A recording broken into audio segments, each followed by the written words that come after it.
recordamos ese tiempo de la humanidad de Jesús, ¿verdad? Y aquí se confirma, ¿no? Se confirma que Jesucristo, nuestro Señor, no solamente era 100% Dios, no solamente era Dios encarnado, sino que se confirma, ¿no? Se confirma la humanidad de Cristo. Hay un comentario bíblico de Juan Calvino, ¿verdad? Uno de los grandes reformadores del año 1600, que dice, ¿no?, que ahí se confirma que Jesús era ser humano, que Jesús era como tú y como yo, seres humanos. Él estaba también en un cuerpo humano, tenía manos, el Señor tenía, imagínense, tenía rostro, tenía ojos, tenía todos los elementos de un ser humano. Y vemos aquí, ¿no?, que el Señor tenía una gran encomienda, que Él iba a cargar, imagínate, todo el pecado, el peso del pecado de la humanidad. O sea, Él iba a ser el Cordero, estaba siendo el Cordero presentado por Dios Padre, para que tú y yo podamos ser salvados y ser bendecidos. O sea, que nuestros pecados, tus pecados, mis pecados, los pecados de tu familia, en ese momento preciso los iba a cargar Jesucristo sobre cada célula microscópica de su cuerpo. Imagínate, dígale a su hermano, el Señor cargó nuestros pecados. O sea, nosotros merecíamos estar en la cruz. El Señor no merecía estar en la cruz, mas sin embargo, Él se ofreció para estar, ¿verdad?, en reemplazo de tú y de yo y tú, o de tú y yo, ¿verdad?, en reemplazo de nuestras vidas. O sea, nosotros merecíamos estar en la cruz. Nosotros, ¿verdad? Porque de una u otra manera somos seres humanos, mas sin embargo, Él tomó el lugar en esa cruz del Calvario. Por eso que cuando Él comenzó a sudar, que hay otros pasajes que habla de que su sudor era como gotas de sangre, estábamos hablando ahí entonces, según los médicos, dicen que posiblemente el exceso de estrés hizo que las venitas capilares de los poros, las venitas capilares se rompieron. Imagínate, y comenzó a, en vez de sudor, dice que comenzó a sudar como gotas de sangre.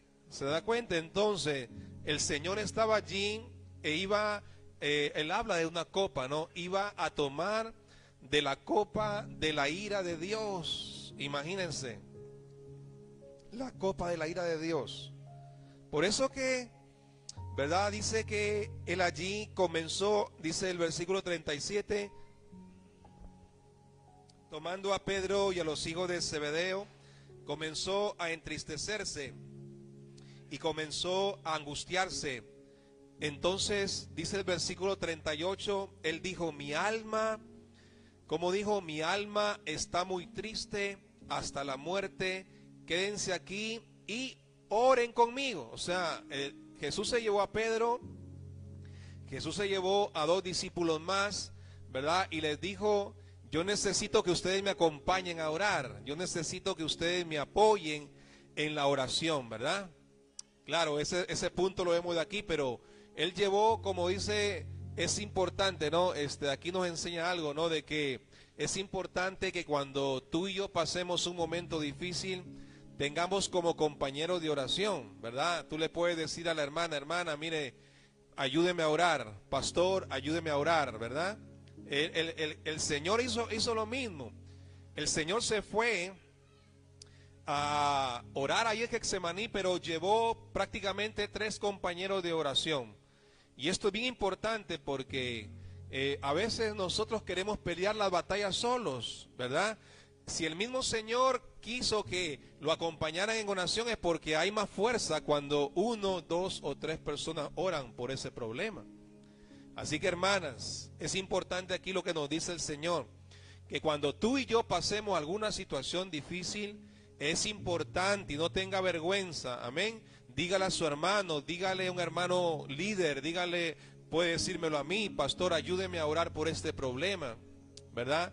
Y los hermanos líderes igual necesitamos, ¿verdad?, madurez en ese sentido, que podamos apoyar a los hermanos en la oración por sus problemas. Y ahí dice claramente, tomando a Pedro, ¿verdad?, y a los hijos de Zebedeo, ¿verdad? O sea, comenzó a ir al Getsemaní. Y es importante esto, oren, dice el Señor, oren los unos por los otros. Mientras más estamos orando por esa situación, mayor será la bendición. ¿Cuántos dicen amén a eso? Así que no tenga vergüenza decirle a la hermana, acompáñame acompáñame con tu oración en este problema. Tengo que pasar un análisis médico, tengo este problema con mis hijos, tengo este problema en mi matrimonio. Es importante tener compañeros de oración. Aquí hay una revelación muy interesante que tal vez muchos no nos hemos dado cuenta, pero Jesús nos enseña, ¿verdad?, sobre lo que es el acompañamiento, ¿verdad?, por medio de la oración. Acompañarnos como iglesia, somos una familia. Dígale a su hermano, somos una familia. Y yo quiero orar por ti, dile. Yo quiero orar por ti y tú oras por mí. Amén. A ver, dígale así, yo quiero orar por ti y tú oras por mí. Soy importante, hermanos. Por eso a veces yo siempre me pongo ahí en el lado despidiendo a los hermanos, porque a veces los hermanos me cuentan, pastor, ore por esto, para yo estar orando con mi esposa, ¿verdad? Y así todos. Eso es importante. Entonces, luego viene ya el episodio de que él comenzó a sentir el peso del pecado de la humanidad. O sea, Jesucristo no cargó solamente el pecado de una persona. Imagínate, Jesucristo cargó el peso del pecado de toda la humanidad. Una cosa es que usted pueda cargar un balde, ¿verdad?, de agua. Otra cosa es que usted tenga encima un peso de una cisterna de agua. Se da cuenta que es más grande. Jesucristo en ese momento, como él fue elegido para ser el cordero sacrificial, el cordero en el cual Dios iba a cargar el pecado de toda la humanidad para que pueda venir un tiempo de gracia y salvación. ¿Se da cuenta? Porque para el hombre, para el ser humano es imposible pagar la salvación, imposible. Entonces, Dios Padre vio un mecanismo, vio un camino a seguir, y fue el mecanismo de su Hijo, ¿no? O sea, tomar forma humana, venir a la tierra y cargar sobre él todo el pecado de la humanidad. Por eso que él es el primogénito de entre los muertos, el primogénito de todos nosotros. O sea, Jesucristo estaba que sudaba sangre porque el peso del pecado de la humanidad estaba siendo cargado sobre su cuerpo. Imagínate, sobre su cuerpo. No, hay una frase que después vamos a hablar cuando él dice en la cruz, Padre, ¿por qué me has desamparado? O sea, él estaba sintiendo el peso gravísimo y estaba sintiendo la copa de la ira de Dios, de la que menciona Isaías. Y muchos profetas mencionan y hacen una referencia a la copa de la ira de Dios, ¿verdad? O sea, él estaba cargando en ese cuerpo tan humano, ¿no? Cargando el peso de tus pecados y el peso de mis pecados y el peso de los pecados de toda la humanidad. ¿Usted cree que eso le merece al Señor un fuerte aplauso? Regáleselo en el Señor, que Él está aquí. Señor, recíbelos porque son para ti. Eso merece el agradecimiento. Es por eso que nosotros venimos a la iglesia, pero no venimos a pagar la salvación, porque nadie puede pagar la salvación. Nosotros venimos aquí porque estamos agradecidos de que el Señor, ¿verdad?, pagó el precio de nuestra salvación. Y por eso estamos aquí, les servimos, abrimos misiones, compartimos, estamos en los ministerios, porque nosotros queremos darle las gracias al Señor Jesucristo y decirle, Señor, gracias, porque yo merecía estar en esa cruz, pero tú ocupaste mi lugar, ¿verdad? Así como un padre, ¿no? ¿Cuántos padres quisieran ir a la cárcel en representación de sus hijos? ¿Cuántos padres, verdad, que sus hijos están presos, quisieran pagar esa condena a ellos porque los aman y los quieren, ¿verdad? Y así fue Jesucristo, como un Padre amoroso, ¿verdad? Como un Padre lleno de misericordia, Él quiso que nosotros no pagáramos ese precio en la cruz, sino que Él quiso pagar ese precio en la cruz por nosotros. O sea, hay una frase que dice, el lugar donde tú estabas, debería yo estar ahí, no el lugar, o lo ocupaste tú, el lugar que yo merecía, creo que es la frase así, el lugar que yo merecía en la cruz, lo ocupaste tú, ¿no? Con respecto a Jesucristo. Por eso que al margen del dolor de los clavos, al margen del desprecio de la gente, que Jesucristo estaba cargando el peso poro por poro, imagínate, poro por poro, el peso tan inmenso del pecado de la humanidad. Él estaba sintiendo la ira de Dios prácticamente en su cuerpo. Pero vemos ahí claramente que Jesucristo necesitaba fortaleza, porque dice aquí, ¿verdad? Yendo un poco adelante, versículo 39, se postró sobre su rostro orando y diciendo, Padre mío, si es posible, pasa de mí esta copa, pero no sea como yo quiero, sino como tú quieres. Allá habla Jesucristo de la copa nuevamente, y los profetas hablan de la copa de la ira de Dios. O sea, que Jesucristo hace una referencia, que Él iba a tomar una copa, y era la copa de la ira de Dios, ¿verdad? En representación de todos nosotros. Imagínate, la copa, por eso Él dijo, Señor, si fuera posible, aparta de mí esta copa. Pero después Él se sometió bajo esta frase diciendo, hágase tu voluntad. Diga conmigo, hágase la voluntad de Dios. ¿Se da cuenta? Ahí el Señor mantuvo su obediencia. O sea, Jesucristo mantuvo su obediencia en los peores momentos de su vida. Y yo veo a veces hermanos que pasan pruebas, ya no quieren congregarse. A veces hay hermanos que no quieren venir a la iglesia porque están pasando pruebas, están pasando enfermedades, o familiares están pasando enfermedades, no vienen a la iglesia cuando deberíamos estar más pegados aquí en las cosas del Señor. ¿Cuántos dicen amén? Más pegados antes, cuando en obediencia. Jesucristo ahí entonces nos enseña y nos dice, en tus peores momentos permanece en obediencia sirviendo al Señor Jesucristo. En tus peores momentos. Porque es fácil, hermano, ser obediente cuando todo está bien. Es fácil ser obediente cuando las cosas fluyen, las cosas salen bien.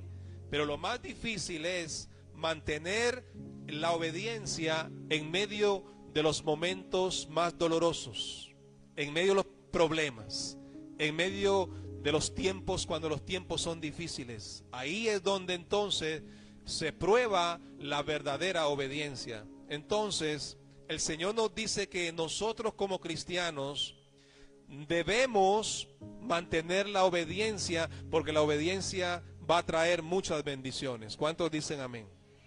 ¿Y cuántos queremos la bendición del cielo? En el nombre de Jesús, vamos a repreguntar nuevamente, ¿cuántos queremos la bendición del cielo? Un aplauso a Cristo.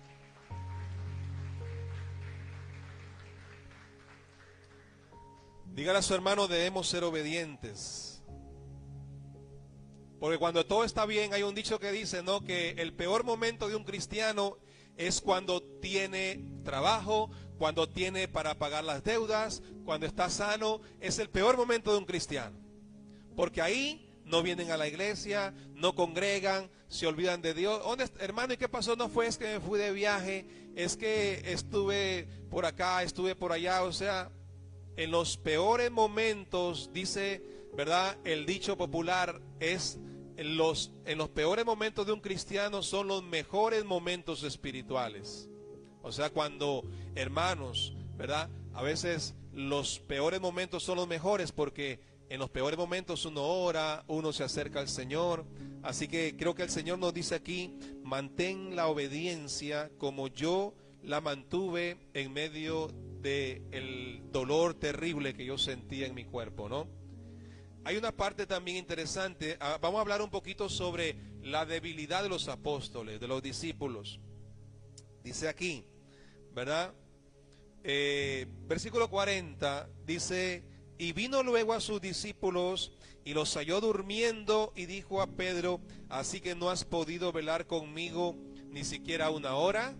Ahí habla de la debilidad, o sea, los apóstoles, Pedro, los hijos de Zebedeo, se supone que ellos debieron estar allí fuertes, o sea, apoyando en ese momento difícil a nuestro Señor Jesucristo.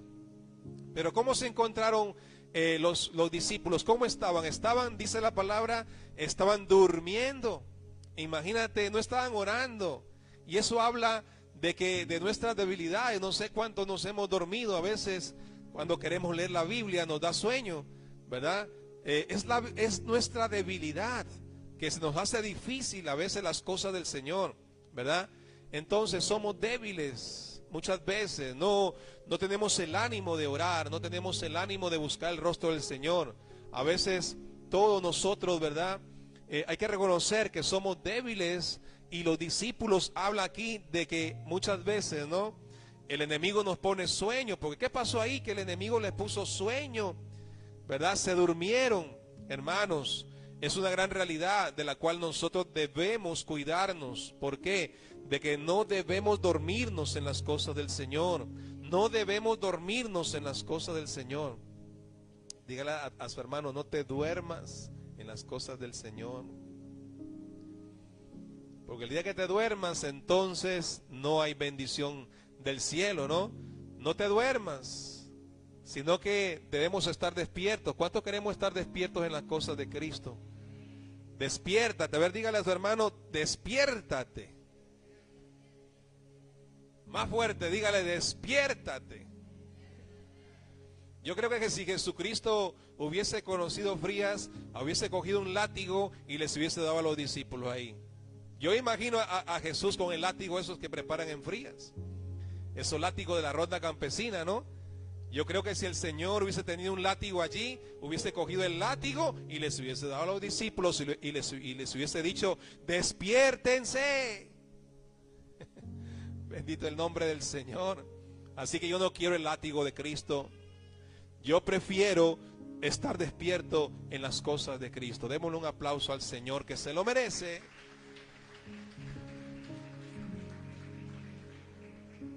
¿Verdad?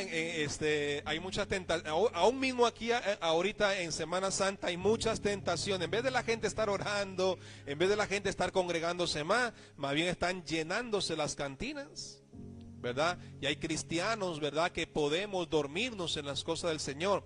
Así que Jesucristo nos habla de que si nosotros, ¿verdad?, no estamos despiertos, entonces podemos dormirnos en las cosas del Señor, y ¿verdad?, y lamentablemente entonces no puede fluir la bendición del cielo. Si tal vez sentimos en esta noche, si tal vez sentimos que nos estamos durmiendo en las cosas del Señor, yo creo que este jueves es una oportunidad para despertarnos. ¿Cuántos dicen amén? Despertarnos más en las cosas hermosas y maravillosas de nuestro Señor Jesucristo. Así que eso creo que nos podemos hacer una pregunta. ¿Cómo estamos en este momento en las cosas del Señor? ¿Estamos despiertos, verdad?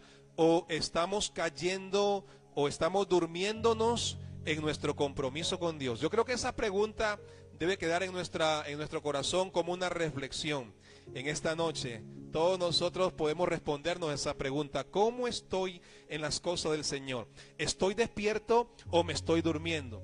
Y yo creo que ahí debemos hacer un autoanálisis todos, ¿verdad? De manera que podamos nosotros mismos en esta noche a sacar un compromiso directamente con el Señor y decirle, Señor, perdóname por haberme dormido, pero yo quiero en este día jueves, yo quiero que tú me reactives y puedas despertarme más en las cosas del Señor, de manera que yo pueda ser instrumento de bendición para mi familia, pero también para mi iglesia. Amén. ¿Cuánto decimos amén a eso?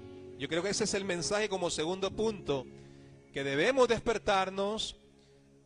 Sí sé que sí, somos seres humanos, como Jesús mismo les dice.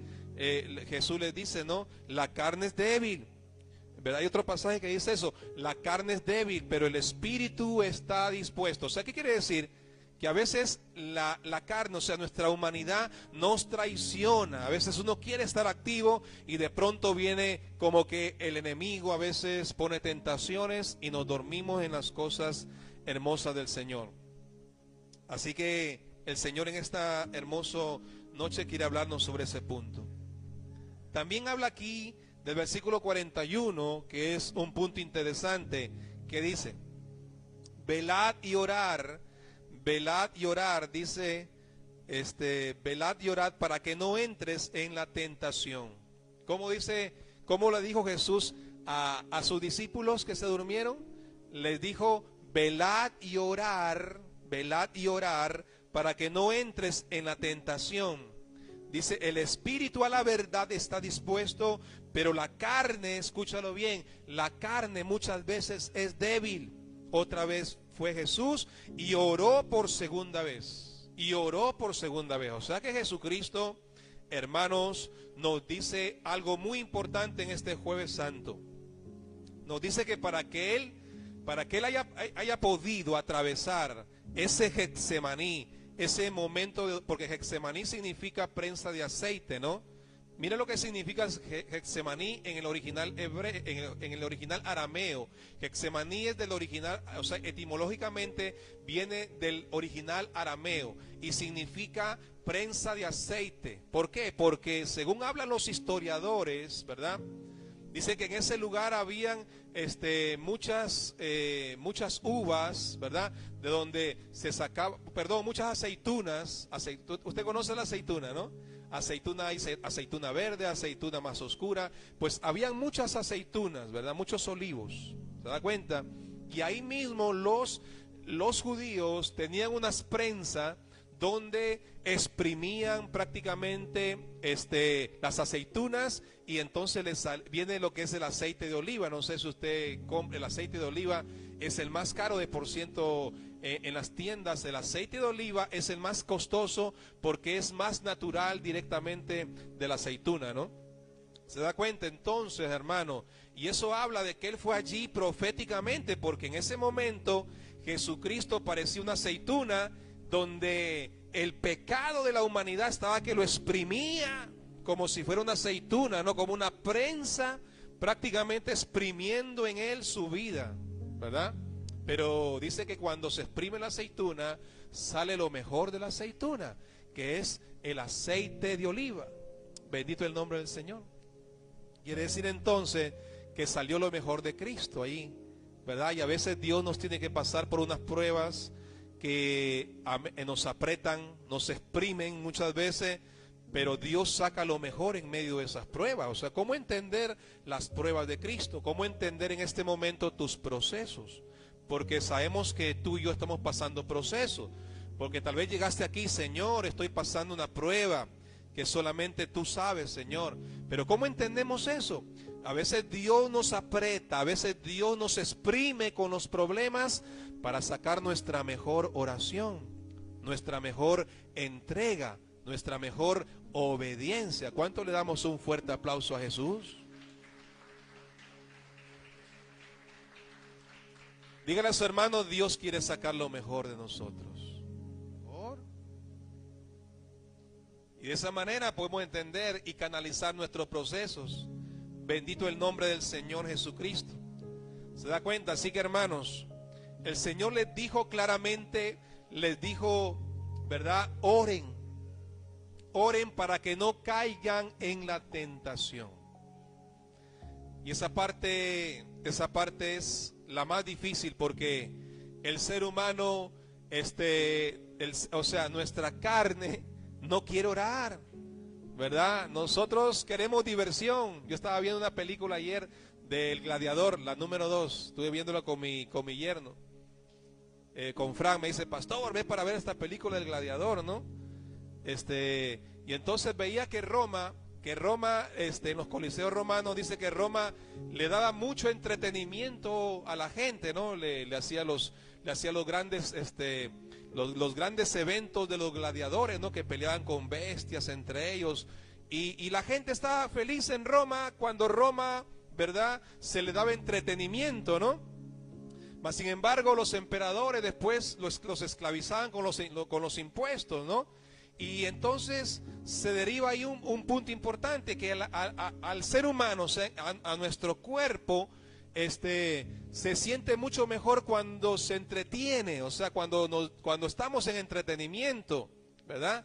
Pero se nos hace difícil el orar más, se nos hace difícil el leer la palabra más, se nos hace difícil muchas veces el predicar, el enseñar, el ser instrumento del Señor. Por eso que Jesucristo le dijo a sus discípulos, les dijo, se han dormido, pero ¿sabe qué? Oren sin cesar, porque la carne es débil, pero el espíritu está dispuesto. ¿Qué quiere decir, hermanos, en el nombre de Jesús?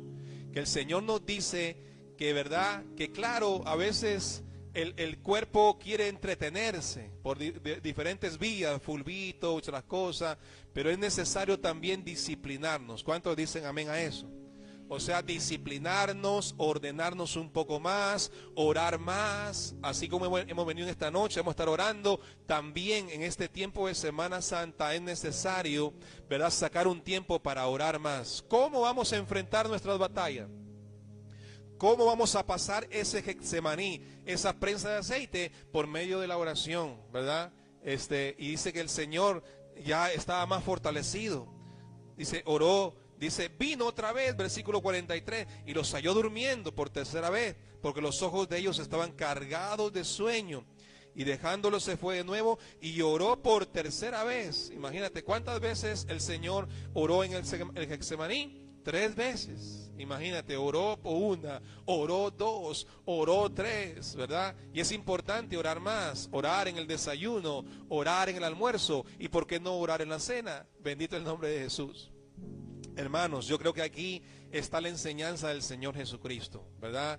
Creo que el jueves santo, el jueves, el Señor nos recuerda, ¿verdad?, que Él, para poder atravesar ese momento tan difícil en su espíritu, en su cuerpo, Él necesitó de orar más y pudo atravesar la crucifixión. Así que, hermanos, ahí tenemos una tarea, ¿verdad? O una acción, un reto, ¿verdad? ¿Cuánto les gustan los retos?